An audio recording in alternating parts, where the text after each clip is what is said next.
I was very excited, of course. Yeah, it was the biggest gig in town, you know, and by town I mean the world, you know. So the fact that they made a real they made no secret of the fact they really wanted me to do it, which was very gratifying. It was very gratifying, and they were always supportive in the whole process leading up to it. They were, you know, they let me know all the way through that they wanted me to do it, which is a huge vote of confidence, which I was very grateful for. And I really wanted to do it, and the fact that it eventually it looked like for a period it looked like I might not be able to do it. So when I got here in January 11, I was raring to go. I was delighted, obviously.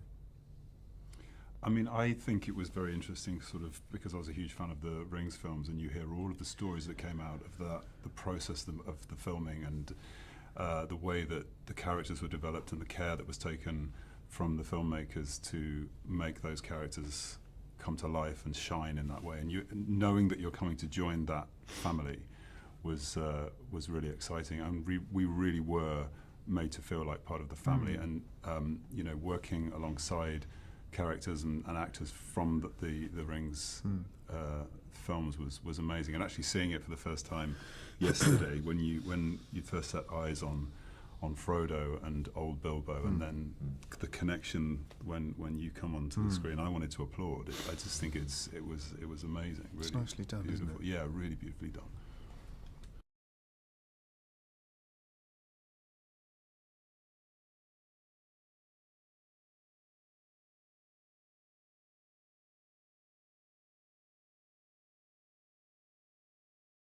Well, it was a bit of a shock for me, actually, strangely, because I was only expecting to come back to reprise the role of Gollum, and I thought I was going to be back in New Zealand for about 2 weeks. And then about 4 weeks before shooting started, Peter emailed me and said, "Would I like to come down and direct the second unit?" So it suddenly became a year and a half's work. So it was an extraordinary and very unexpected journey for me. It was wonderful to come back and see the incredible crew that had all worked on Lord of the Rings, and they're all a little bit older and I've got children hanging off them, but mostly people who are the same. But actually, crucially, it was coming to work with a new cast, a really fantastic cast, and very, very much wanting to work with Martin for a long time, to get the chance to play that scene, that seminal scene out, with you was brilliant. So it was great.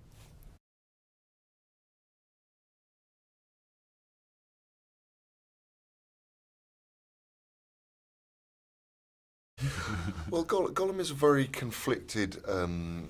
He's become totally possessed and racked by the power of this ring, and he has a weak personality, but he's not necessarily an evil person. And he was a hobbit. He's an ex-hobbit. He spent 540 years being completely madly kind of obsessed by this, addicted to this ring and its power and love, and it's the only thing he ever cares about. And I had to kind of forget everything that happens ahead of him in Lord of the Rings. So, but he has a schizophrenic personality, and there's a very dominant side, a very visceral dominant side, and a slightly naive, innocent side. But that's very kind of fluid and changes. And we actually get to see in this film, you get to see probably the most significant thing that ever happens to him, which is the loss of the thing that he loves the most. Bilbo is a kind of reluctant adventurer, I suppose. We join him at the start of the film.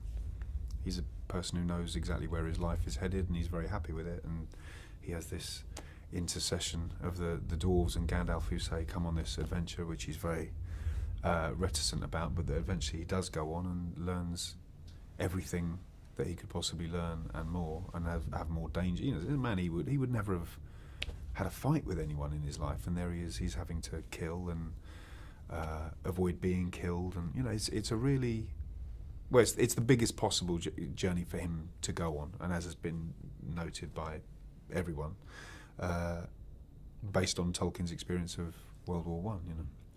Where ordinary, normal, very young men went on the most horrendous trip that it's possible to make, and it coloured him very obviously, as it would anyone in war. And And you see a bit of that in Gollum. You know, he's kind of going to fight the good or bad fight in the case of the World War One, but he's going to fight for something greater or other than himself, and that means that he might inevitably face death and face killing. You know, which are the two not very nice things to face. So he grows and he matures pretty quickly on the journey.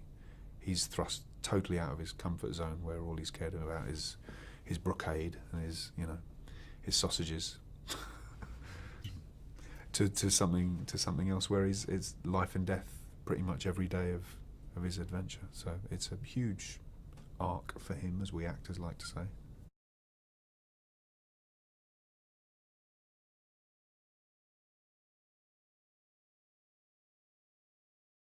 Totally, yeah. He sees the Took side of him, not the Baggins side of him. The Took side of him are the more adventurous wing of his family, and there is that in Bilbo that's been laying dormant. But Gandalf remembers him as a small boy whose eyes widened in awe at stories and adventures, and he knew that there was still something in Bilbo that had that, but it had just become very. It had died in Bilbo, but then Gandalf resurrected it. Well, actually, I need to correct you, because the one thing that Gandalf sees in you is your smell, because that's crucial to the quest. Is that hobbits smell different to dwarves, and the dragon won't recognise the smell of hobbit, but he hasn't told you that. Yeah, right.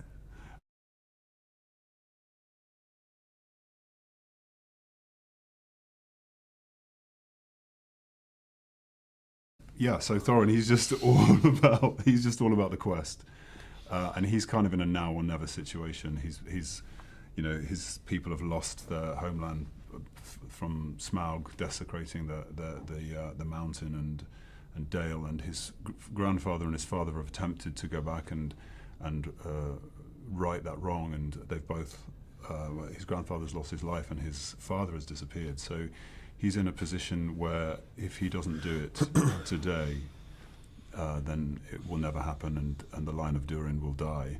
So he kind of enters the story with this great burden on his shoulders, and is persuaded by Gandalf to go and check out this hobbit, because Gandalf has a strategy that he thinks will enable the quest to succeed, and Thorin is very sceptical of it.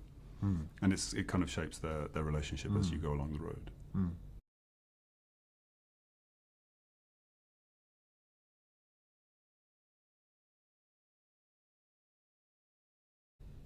Immensely. We still are. That's lovely. It's really, it's because it's a huge job. It's a huge undertaking, and the duration of time is, it's longer than most jobs you will ever do. So you have to. I mean, if you weren't enjoying it, it would be hell. Because you're doing it for 18 months. But it was a joy. It was really, really lovely. You're playing some of the most beloved characters in English literature and now world literature, so it's very, very lucky for us. Yeah.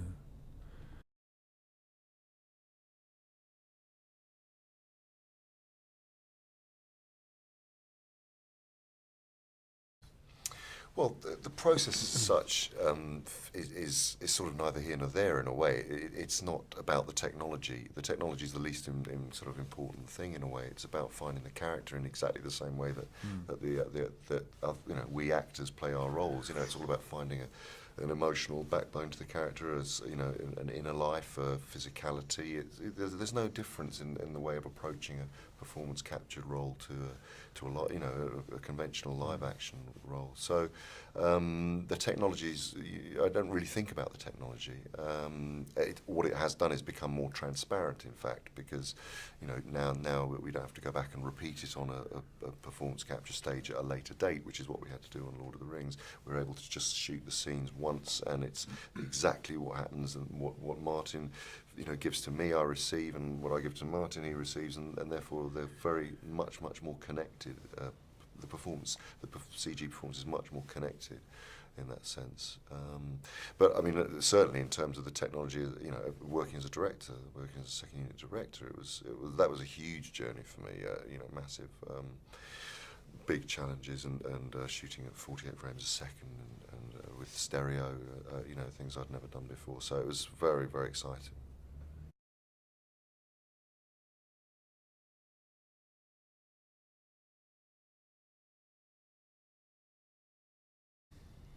I found him incredibly succinct, actually, and somebody that didn't really obsess over the technology in our world. So he was very much about character and story, and was very gentle with that, and gave us space to play and experiment, and made it feel very intimate on set. So I felt that really helped me to develop a character. Yeah, he's interested in possibilities, and he's interested in choice, and he wants it, you know, because he wants to have fun the same way we do, and he wants to be surprised and excited in the same way that we want that. So he encourages it, and sort of creates an environment where you do feel you can play, which is nice.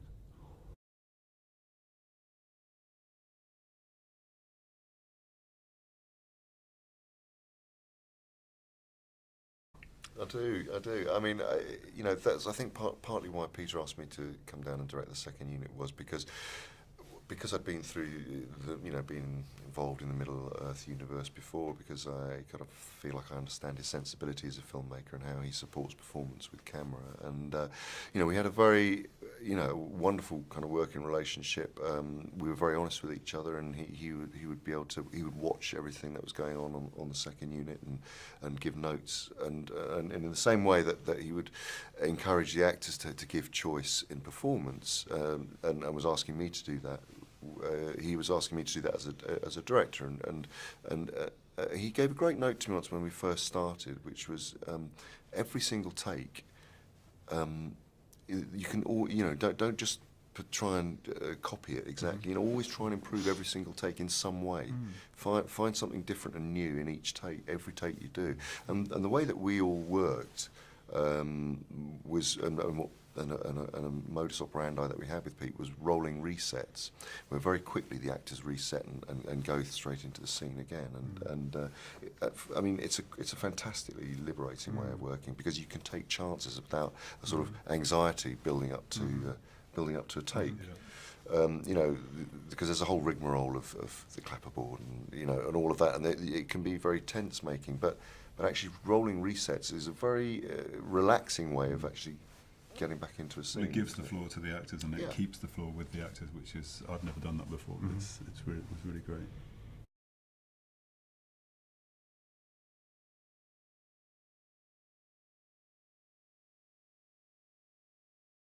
It's awful. No, it's lovely. That's what I meant to say. Yeah, it's a fantastic place. These films could only have been made in this country.